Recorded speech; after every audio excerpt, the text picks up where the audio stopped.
Okay. Well, sorry. Here we go. Today, the Biden-Harris administration took new actions to tackle hidden junk fees by proposing a rule that would end excessive overdraft fees. For too long, some banks have charged extreme overdraft fees, sometimes $30 or more, that often hit the most vulnerable Americans the hardest. Today's proposal by Consumer Financial Protection Bureau would cut the average overdraft fee by more than half, saving the millions of families that pay these fees an average of $150 a year. That would add up to save Americans $3.5 billion a year. Unfortunately, some Republicans in Congress continue to defend the rights of big banks to exploit their customers. President Biden believes it's wrong that some companies rip off Americans simply because they can, and his administration won't let them. As we work to lower costs and build the economy from the middle out and the bottom up, we got more evidence today that Americans are feeling the strength of the economy. Retail sales beat expectation last month, capping a record holiday shopping season. From TVs to toys, Americans were able to buy gifts for their loved ones that were more affordable and arrived on time thanks to the president's work to fix and strengthen supply chains. And today, a new poll from Axios showed Americans have a surprising degree of satisfaction with their economic situation. The poll showed Americans are optimistic about their finances. 62% say their finances are currently good, and 85% believe they will get better this year. That's not an accident. That's Bidenomics at work. The volumes are incredibly weird right now. Did we get that fixed? Okay, I think so. All right. And now, as you all know, today we're joined by my colleague, Admiral John Kirby, who's here to discuss the United States' continued response to the ongoing and escalating attacks by the Houthis in the Red Sea. With that, I think it's all fixed for you now, Admiral. So that was very weird. Sounds like a gremlin was attacking. Afternoon, everybody. Look, as you all saw, the United States today designated the Houthis as a specially designated global terrorist group. We took this action because of their continued reckless and indiscriminate attacks on ships transiting the Red Sea and the Gulf of Aden. These attacks are a clear example of terrorism, violation of international law, and a major threat to innocent lives and to global commerce. Now, just a couple of points. First, today's designation targets the Houthis, not the Yemeni people. The United States remains the world's leading donor of humanitarian assistance for Yemen. We recognize that more than 15 million people in Yemen are still in desperate need of food, water, medicine, and we are taking a range of steps to ensure that these sanctions preserve the ability of aid organizations to be able to deliver all those much needed supplies. Second, this designation takes effect 30 days from now, and the reason for that is it'll give us time to work closely with those aid organizations to make sure that they understand all the ramifications of this designation, answer all their questions, and be able to provide enough context for them to have a measure of assurance as they continue to provide that humanitarian assistance. Now, look, if the Houthis cease the attacks, we can certainly reconsider this designation. If they don't, as the President said, we will not hesitate to take further actions to protect our people and the free flow of international commerce. Matt? Thanks. John, can you talk a little bit about why the President decided not to redesignate the Houthis as a foreign terrorist organization, which obviously would have restricted some of that aid? Is it purely because of that humanitarian assistance piece? Yeah, you sort of answered the question. This particular designation actually gives us more flexibility, but it also gives aid organizations a higher level of comfort that they'll be able to provide this assistance without running afoul of sanctions.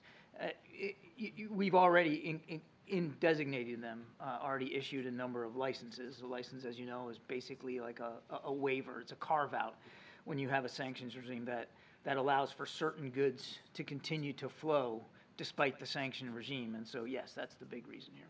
We just quoted that the President could reconsider that designation should the Houthis stop these attacks. Are you essentially using this as a bargaining chip in negotiations or public negotiations with the Houthis? Yeah, I mean, that would suggest there's negotiations going on, and when there's no negotiations here, it's not a bargaining chip. It's a way of holding the Houthis accountable.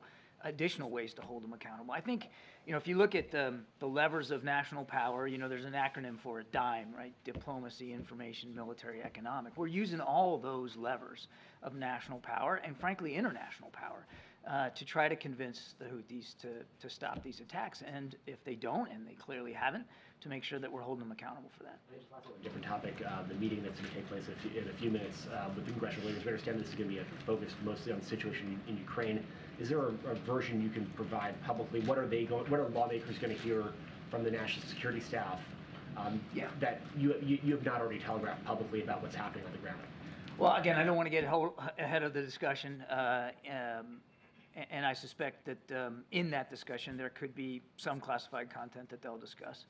But in the main, this will be an opportunity for the president and for the national security team to make sure that members of Congress fully understand the desperate, urgent need for weapons and capabilities for Ukraine to continue to flow. As you know, the last security assistance package was December 27th. There hasn't been one since. There won't be one unless or until we can get some funding. And it's not as if the war stopped just because our aid stopped. I mean, the Ukrainians continue to get attacked. They're moving into some defensive positions along that line, in the east in particular, and they continue to come under artillery shell, air attacks, ballistic and cruise missile, as well as drone attacks from the Russians. And they are expending what they have. And I won't get into their inventory lists, but there are some weapon systems for which they are in more need than others right now, and they have to expend them given ongoing combat. Thanks. Last week, the president said it was irrelevant whether or not the Houthis were designated as a terrorist organization. Now, 5 days later, this announcement, did he need to be convinced that this was the right step? No.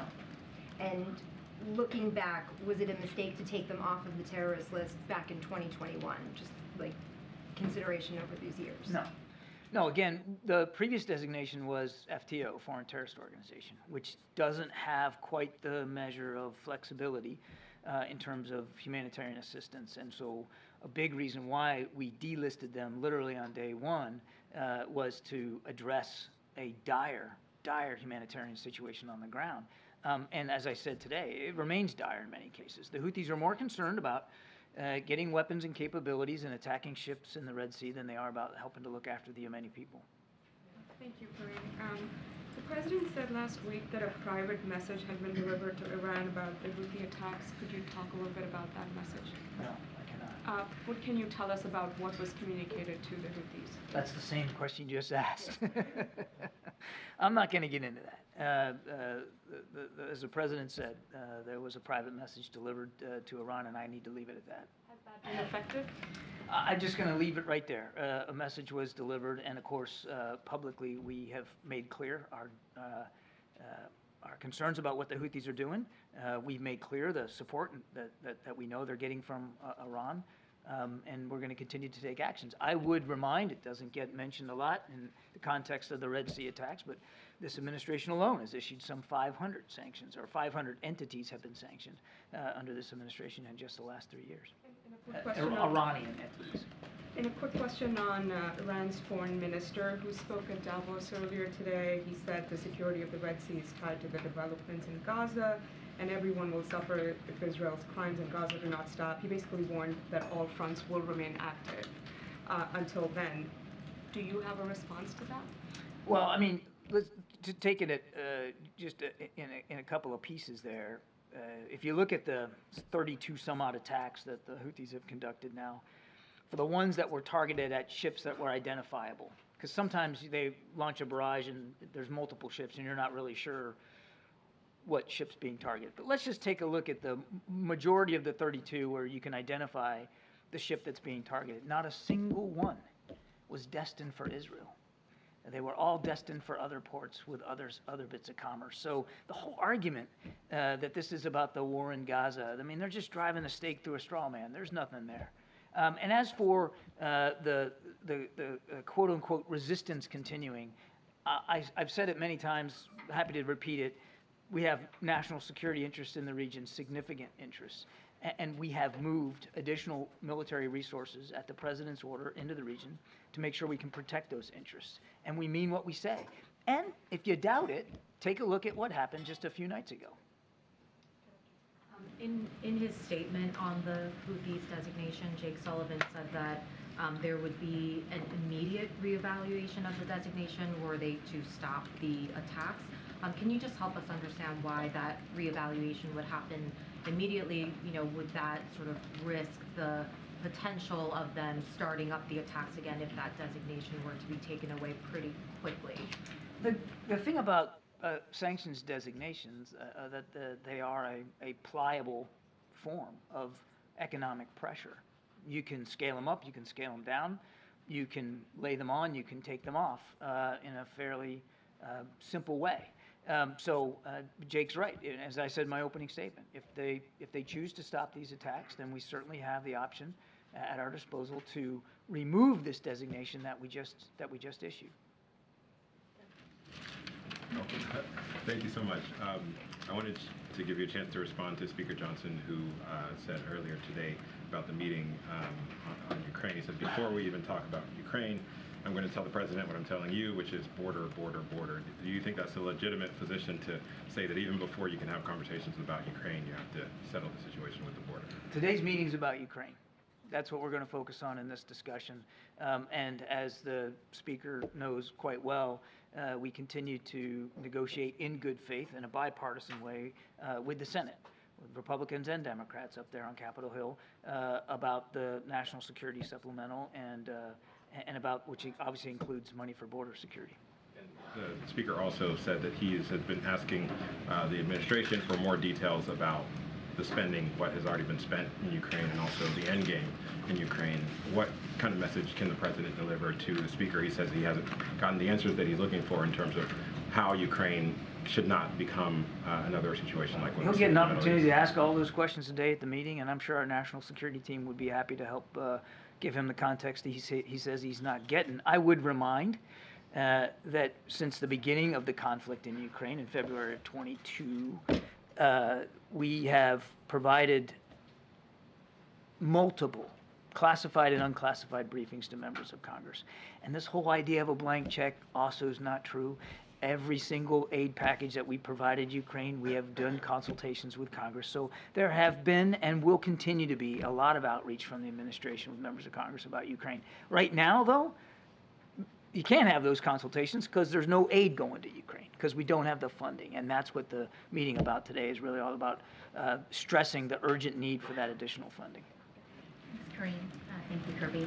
So with regard to national security in Ukraine, has the threat level changed since the president last spoke from the Oval Office, spoke to congressional leaders about the urgency for this funding? No. I just wonder, Not at all. so what can he say that hasn't already been said to convince them to all get on board and take action? Well, again, without getting ahead of the president and the conversation that he hasn't had yet, one of the reasons our national security advisor, or deputy national security advisor, will be in this meeting is to bring members of Congress up to speed on what we're seeing right now on the battlefield and what the Ukrainian forces are facing now as winter is full upon them and the war hasn't stopped. And aid hasn't continued to flow from the United States. I mean, I think we're in a bit of a different situation now in that regard than we were when the president gave his speech. Not that the national security implications are not still valid. They are just as valid in terms of the threat that Putin poses to the quote-unquote world order and to European stability and security. But the situation now is different in terms of the stoppage now of assistance going to Ukraine. And then on the southern border, could the president use the Insurrection Act to federalize the Texas National Guard? I am not a legal expert on that. I'll have to take that question and get back to you. I know of just to make clear, no intention by the president to do that.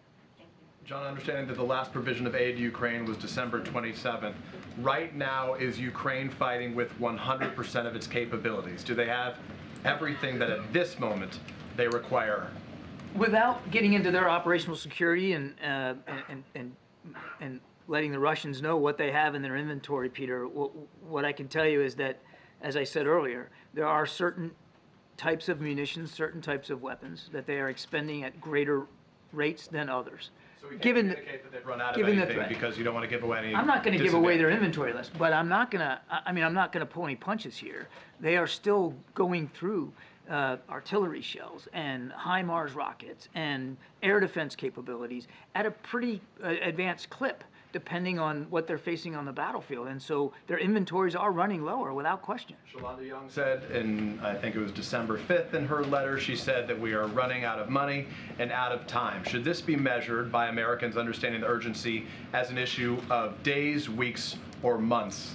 It would depend really on the kind of system we're talking about, Peter. I mean, there are some munitions that they have ample stores enough to get them into, you know, the next couple, 2-3 months. There are others where they don't have that kind of time, and a lot of that depends on what Russia does and what they have to defend against. One of the key capabilities right now for them is air defense, because the drones and the missiles keep flying from the Russian side and they're not stopping. So air defense is definitely one of those critical capabilities. Just a quick follow-up on the conversation that started here yesterday. We've been asking about the Houthis now. Defense Secretary Lloyd Austin, fortunately, is now recovering. He's no longer in the hospital. He and the president last spoke one-on-one December 6th. The last it was publicly read out. They shared a conversation that took place on December 9th. There have been at least 3 separate strikes, the 11th, the 12th, and the 16th, against the Houthis in that time, a time during which the two haven't spoken. So our understanding is they haven't shared a call, at least dating back to the 9th, for more than a week. Is that normal that he wouldn't speak to the defense secretary with 3 separate operations in the course of that time? My dates are messed up, but I know the last time they spoke was last Friday. Was last Friday. Just this past So Friday, a few- whatever days ago that was. Yeah. Okay, so more recent than we had publicly Yeah. heard. Fine. Thanks, Admiral Kirby. On Turkey, the outgoing Turkish ambassador told VOA that he expects to see some positive developments in a month or so with regard to the sale of F-16s to Turkey. So can you give us an update on this? And once Turkey completes the ratification process for Sweden's NATO membership, can we assume that the road for the F-16s will be cleared? The president has been pretty consistent. We continue to support the additional sale of F-16s and the modernization of the current F-16 fleet for Turkey. That's a consistent policy position that we've had since coming into office. That hasn't changed. I don't have an update for you on the dates and the calendar items in terms of what that looks like, but our policy with respect to F-16s for Turkey has not changed. And if I may, on Ukraine, there is still 4 billion in the PDA and for Ukraine, and I was wondering if, given the fact that the negotiations on the border are not moving, is it possible to use that authority now and replenish American stocks later when the Congress approves the supplemental budget? First of all, I would disagree with the notion that the talks are not moving. As I just said, we believe those conversations with the Senate in a bipartisan way are making some progress. And on the real central idea of your question is this replenishment authority. And yes, there's additional funds authorized under PDA, but there's no replenishment authority funds to go with them to back them up. And that's why we don't have any additional ability to provide security assistance for Ukraine, because there's no replenishment authority built in. Thank you so much. On Ukraine, I had a follow-up to Peter's question. Are you saying that the stoppage of U.S. aid already has an impact on the battlefield, in the sense that Ukrainians are refraining from certain moves or are not doing stuff that they would do if they were, assured of continuing assistance? And maybe another one more specific. While he's trying to secure additional funding, does the president wish that European countries would do more themselves to support Ukraine? And more specifically, has he asked Germany to supply long-range Taurus missiles to Ukraine? I'll let Germany speak for what they will or won't provide Ukraine. We are grateful for the support that more than 50 nations continue to provide Ukraine, and each nation gets to decide for itself what that looks like as appropriate. I mean, these are sovereign decisions, and there's been tremendous international support for Ukraine. But look, they're going to look at us too. They're going to see how the United States reacts here. And I think we can expect that some nations may take cues from the United States if we just pack it in and can't get the funding and decide that's it, we're not going to provide anything more for Ukraine, you can certainly see where there may be other nations who might feel like they want to follow suit here without our leadership. American leadership matters here. On your first question, I certainly won't speak for Ukrainian military commanders and what they are deciding to expend on the battlefield or not, but you can, I certainly wouldn't be surprised if they aren't making battlefield decisions right now that are affected, those decisions are affected, or I should say informed by the uncertainty as they look to the West, as they look to the United States for additional support. Thanks a lot, Karine. John, the air campaign by the U.S. has not had a noticeable impact in terms of deterrence with the Houthi rebels. What makes you think that this terror designation will change that in any way? It's part of, as I said, a suite of tools at our disposal to hold them accountable. And I just want to remind that the attacks last week, the large attacks that we conducted, were designed to disrupt and degrade Houthi offensive capabilities, and we believe we did that. That doesn't mean that we eliminated every single missile they own or every drone they can fly or every radar system that they operate. But we believe it had good effect on degrading their capabilities to conduct attacks. And as I said at the end of my opening statement, we will take further action if we feel like we need to. They have a choice to make. They continue to have a choice to make. The right choice is to stop these attacks. If they don't, we'll continue to act appropriately. Do you happen to know if the EU is going to take similar action to designate the Houthi rebels a terrorist organization in the way the U.S. has? I do not. No coordination with them on this front? I'm not aware of any prior coordination with the EU specifically on this, and you'll have to talk to EU officials about whether they're willing to take a similar approach. Yeah, when was the last time President Biden spoke on the phone with Netanyahu? There has not been another call since the last one we read out. I don't have the exact date in front of me. It's been more than 20 days, I think. Thanks, John. Over the weekend, the NSC issued a statement in response to a HuffPost report on the administration's post-war plans in Gaza, stating that the quotes attributed to U.S. officials in the story were quote-unquote made up. HuffPost has been seeking an apology and a retraction at the insinuation that their reporter made up or fabricated quotes in the story. Can you tell us on what basis did the NSC issue that statement? Why is the NSC suggesting that a reporter made up quotes?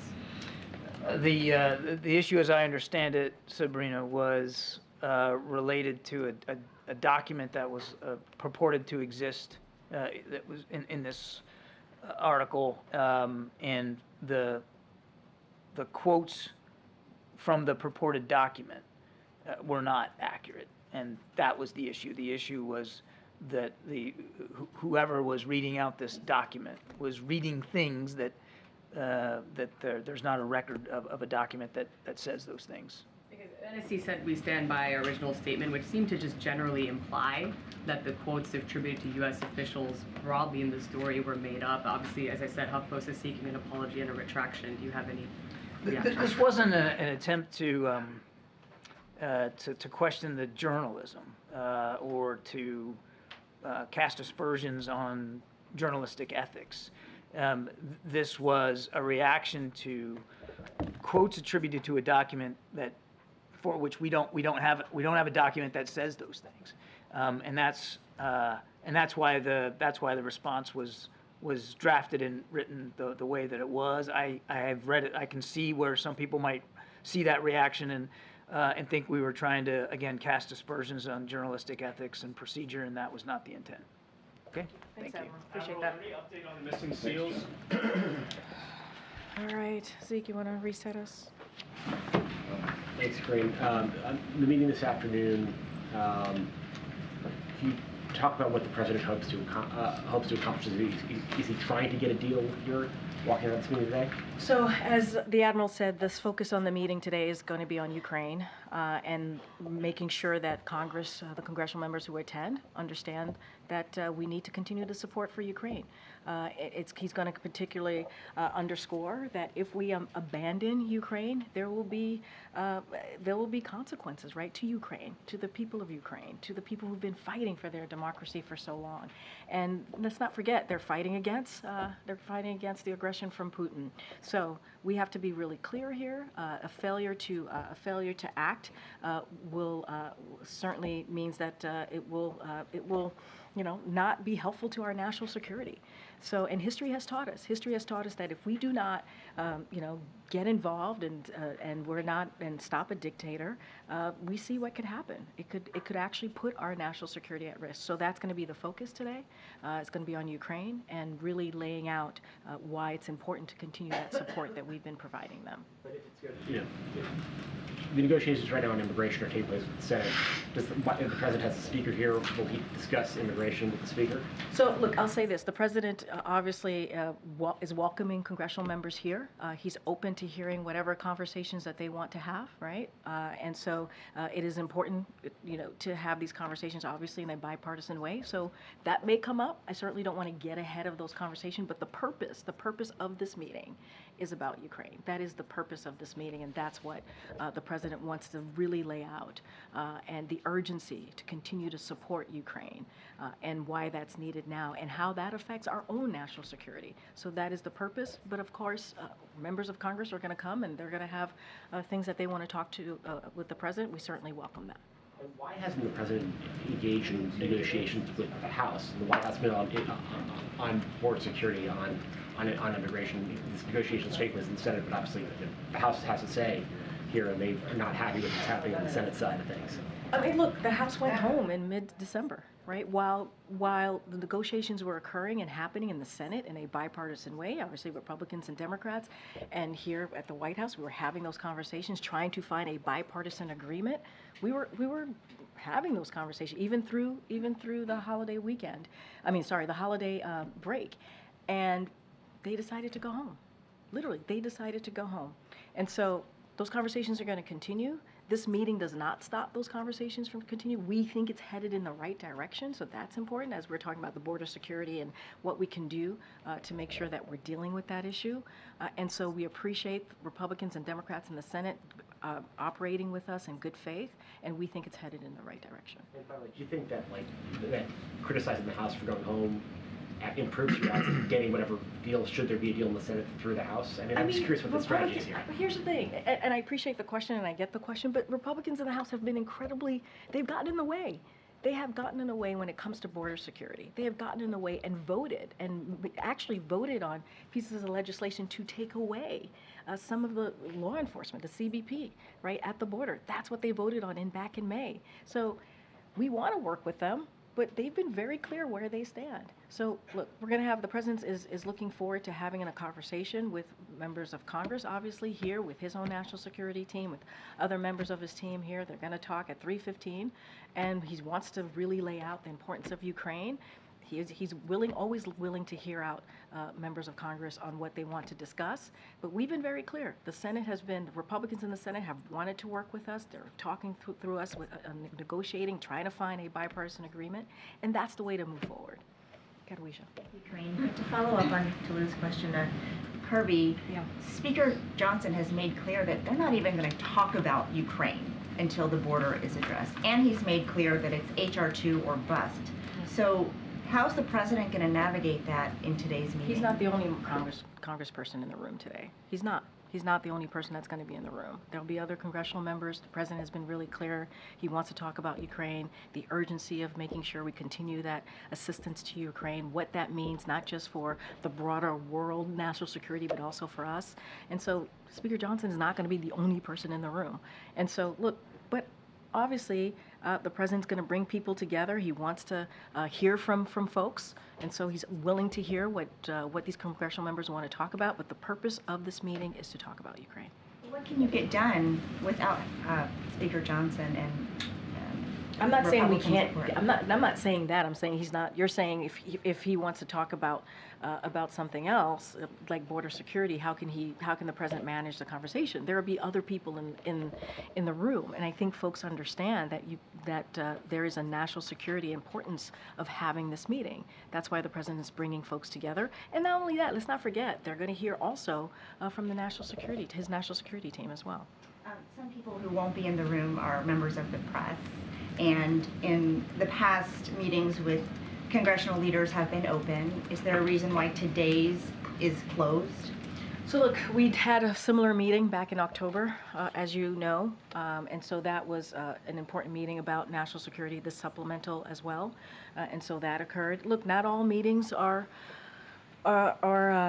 public or have a press component. The president, as you know, has a long track record in Washington D.C. of you know, bringing folks together, getting a bipartisan deal, and so he wants to make sure we get straight to work. He wants to make sure that we have this really important conversation. He wants to get straight to it. We expect some members of the Congress to go to the sticks after their meeting, so you certainly will hear directly from them, and we will have a readout as well of the meeting. So there'll be an opportunity to ask questions of the members.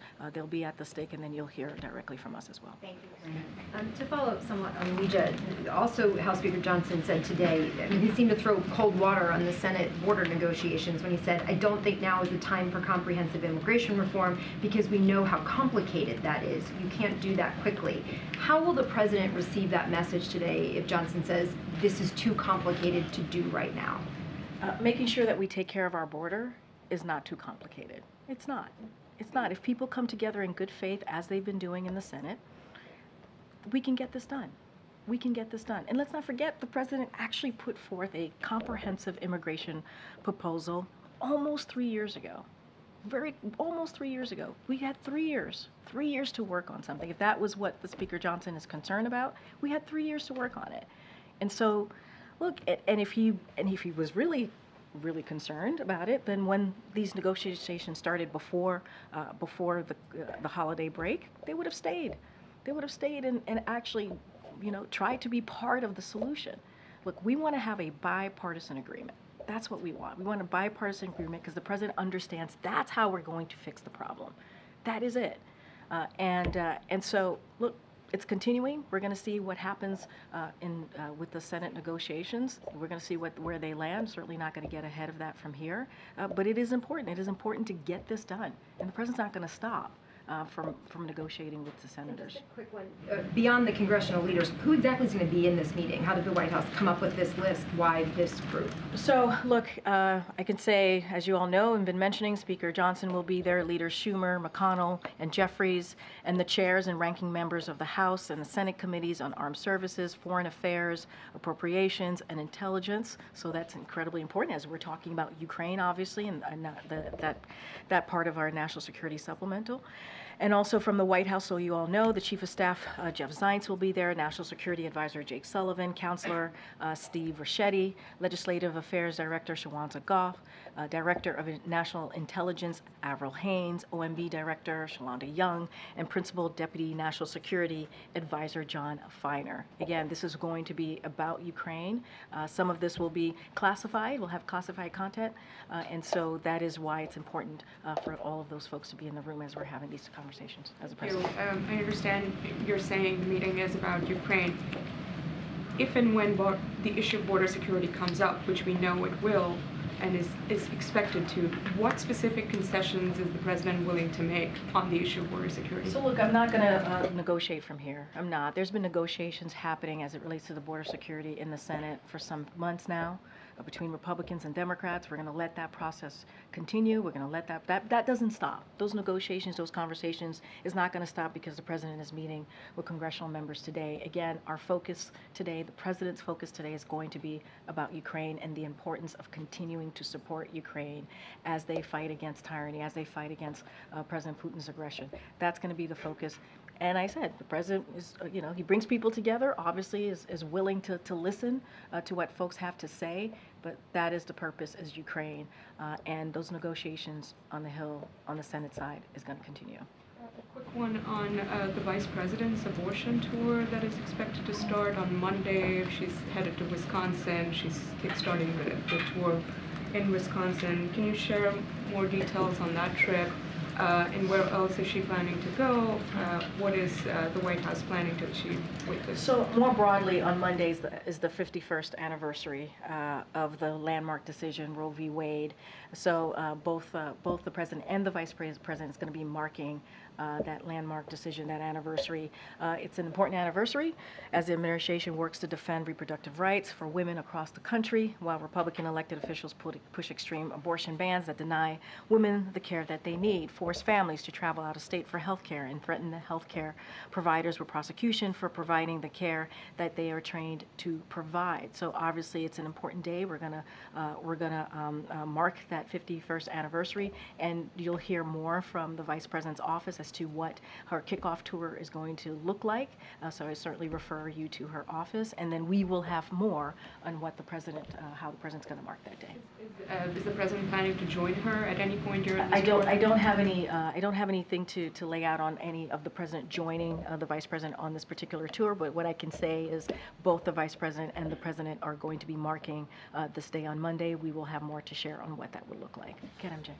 Karine, does the White House believe that Democrats have already made significant concessions on the border, and does it believe that Democrats, have more room for additional concessions? So I want to be really careful. There are negotiations happening. If I speak from here about it, I don't want to get in the way of what they're trying to make happen, which is come up with a bipartisan agreement to deal with border security. Look, what the President understands, and he's been around for some time, right? He's been in Washington for some time. He's been a senator, as you all know. He's been a vice president, as you all know. And he understands that it takes both sides to come together to deal with an issue. And when you deal with a bipartisan situation, you put forth an agreement. There are going to be concessions that are going to be made. I don't want to speak to them from here. I'm going to let the negotiators have those conversations. They will decide what works, what kind of deal that they can put forth.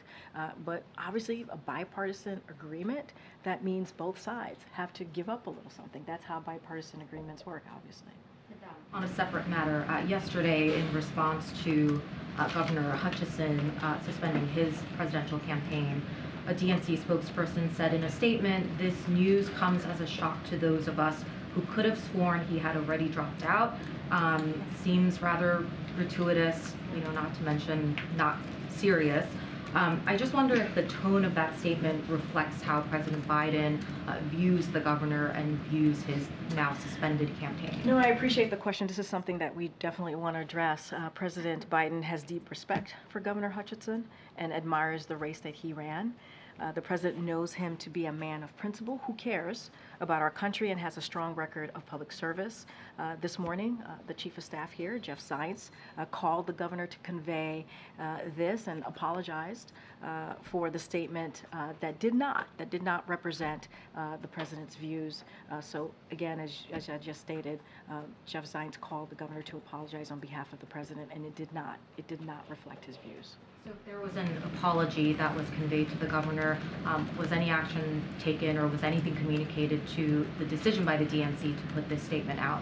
So look, I can't speak to how the communication with the DNC. Obviously, it is the Democratic political arm. So I don't want to speak to that. You would have to reach out to the DNC directly. But what I can say is how the president felt. It did not represent his views. We apologize to the governor. He respects the governor's public service, and we just wanted to make that very clear.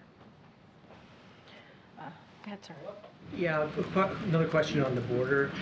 Why hasn't the vice president's root causes strategy made a bigger difference in lowering the number of people who've been apprehended at the border? Well, look, the vice president's what she's been able to do is meet with leaders in the region and talk about how do we, to your point, the root causes, how do we deal with what's happening in those said countries, and offer up any support that we could offer up. But look, it's not just the vice president here or this president or this administration. When it comes to immigration, it has been a problem that has existed for decades. For decades, this system has been broken way before this administration stepped in. So the president took this very seriously. The first day of his administration, he put forth policy ideas, legislation, in a comprehensive way to deal with this issue. And so now, I think what's really important, and we can't miss this, right? Now there is an actual conversation, negotiations happening in the Senate, in Congress, in a bipartisan way to figure out how to deal with border security. And I think that is the most important thing here. And we feel like it's going in the right direction. Did that particular strategy, though, was it too narrow? Did it fail to anticipate What strategy? The root causes strategy. No, not at all. Not at all. Three countries No, when we but know no, now wait, that the wait, migration's hold on. coming. There's root causes. There's dealing with a broken system, which is why we put forth a immigration proposal that deals with policy and funding. And so now we're having those conversations in Congress, and I think that's really important, and that's what we're hoping. We're hoping that we can get to a place where we come into a bipartisan agreement, and that's going to be the focus. Another question on the border. Can you sort of talk about how the president views humanitarian parole for asylum seekers? Does he believe that asylum seekers should be able to stay in this country until their cases are heard? Look, I want to be, and I get the question, I just want to be super careful here because I don't want to get into what's being discussed in Congress.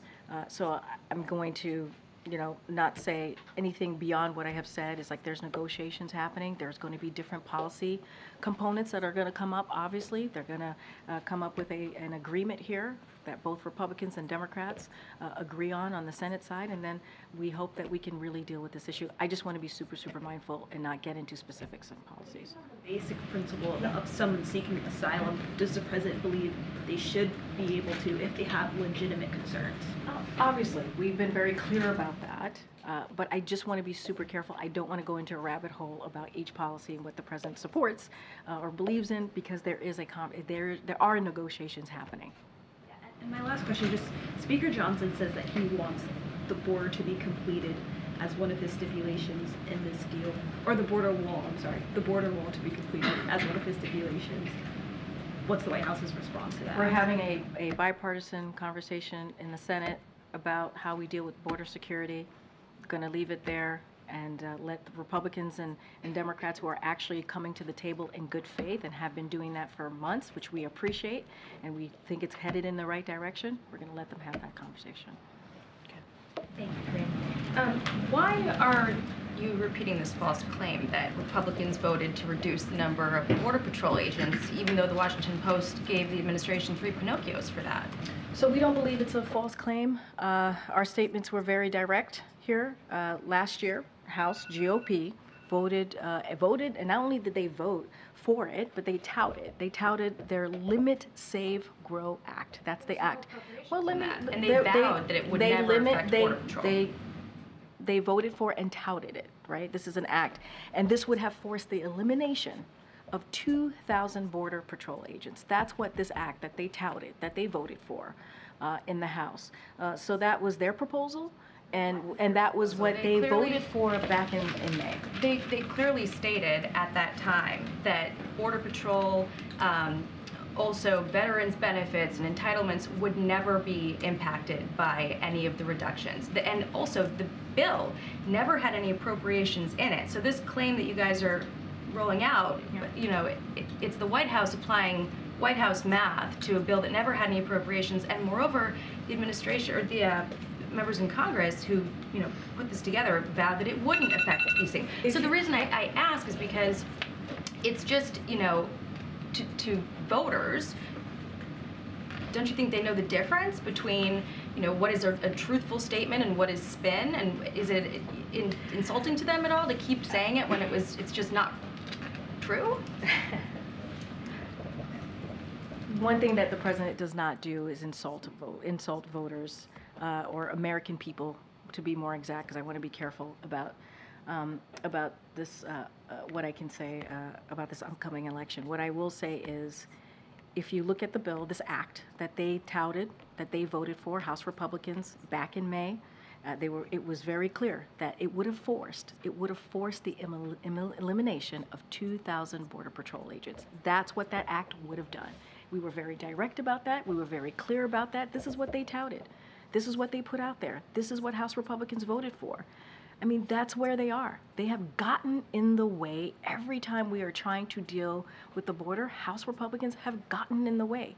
So we appreciate the bipartisan conversation that we're having with Republicans, let's not forget, with Republicans in the Senate, that's why it's bipartisan, and Democrats, on dealing with the border. House Republicans get in the way.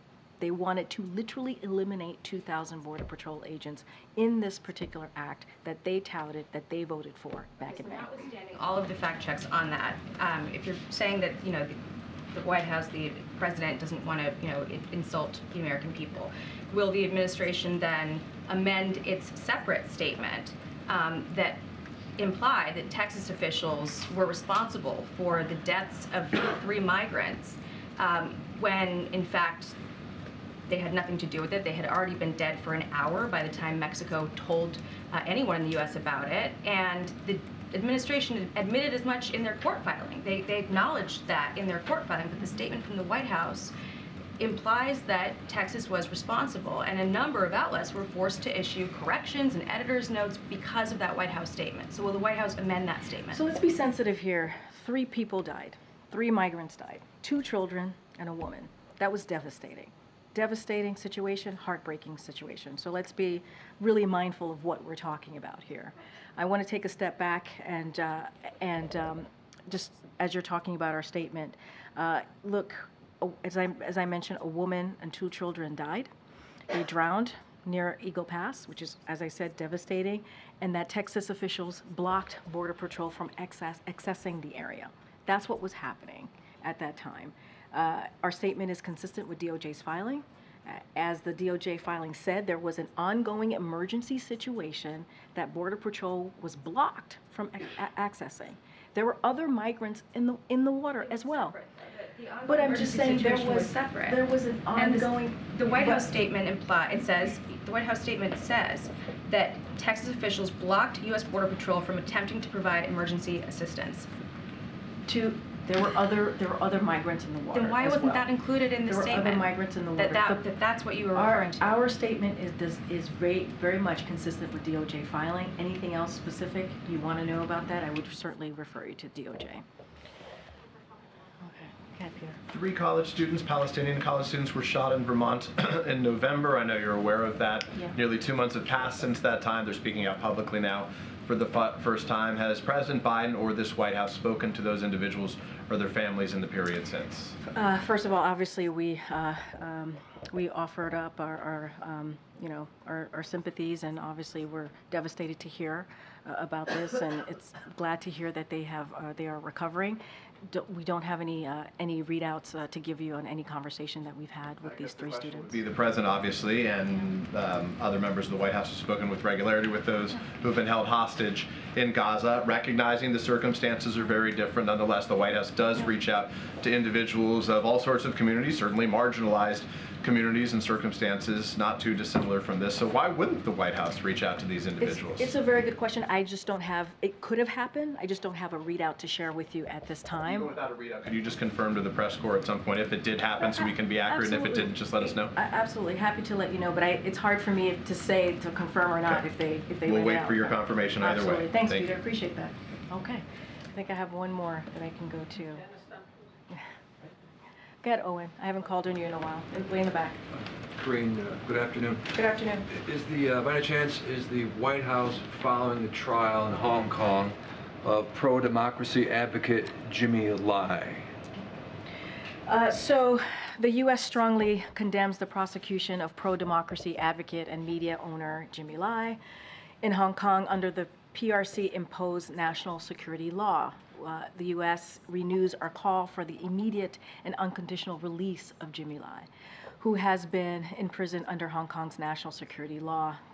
The United States will continue to closely monitor developments with this and other prosecutions under the national security law.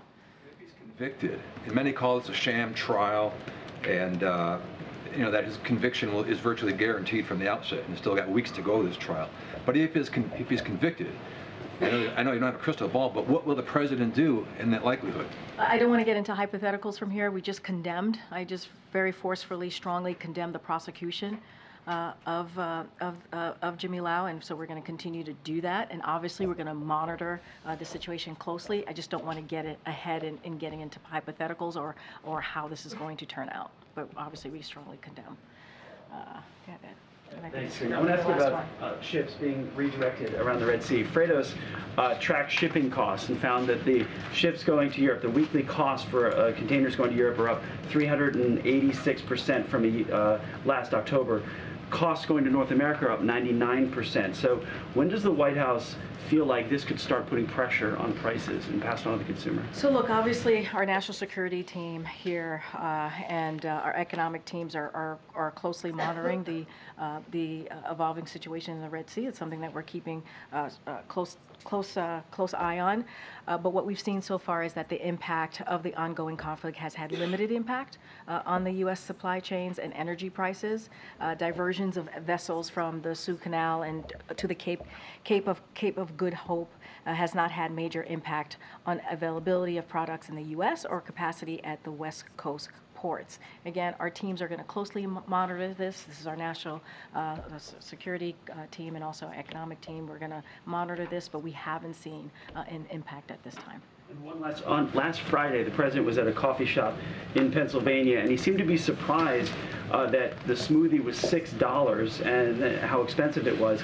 I'm curious, so is the president now realizing the costs that Americans are bearing? So look, when he went over to you all to the press corps, he was having a good time, right? Offered up to as you know, offered up to buy them coffee. There was a big group there, and he made sure everyone got coffee and pastries. So I just want to make that really clear. His comment was $6, and I'll do it anyway. I hear you, and that let's not forget what the trip was about. The trip was about small businesses, right? There have been 16 million small businesses that have started, that have filled out for applications. That's a big deal. That is really important. What that means is that they have the confidence, small businesses, folks who are starting them, have the confidence in the economy to start a business. And that is, I think that's also really important too. And the president was able to do this, or we've seen Americans able to start, file for applications to start small businesses because of the American Rescue Plan. By the way, no Republican voted for that. And so it's gotten the economy back on its feet, and also given the confidence for small business owners to start, all right, for people to start a small business. 16 million applications that we have seen. And so I think that's important. And look, you know, Republicans don't want to do that, right? They're not interested in that at all. They're not interested in fighting Big Pharma. They're not interested in making sure that we're lowering healthcare costs for the Americans. They're not interested in that. That's why they didn't vote for the Inflation Reduction Act. That's why they didn't vote for the American Rescue Plan. And so that was the point and the important part of the president going there to Allentown. And I think it was a good trip, and you all saw that. So expensive. He was joking around. He was certainly joking around with the press corps. You know that he offered to buy coffee. That's what he did, and pastries. But I think the most important thing about that trip is that he was able to visit a small business. He was able to talk about how this administration, because of Bidenomics, because of the economic policies that we put forward, that we are seeing now a historic number of small business applications. And I think that's important. They have the confidence now. They have the confidence now to start their small business. Thanks, everybody. We'll see you out on the road in North Carolina tomorrow. Thanks, everybody. Thank you.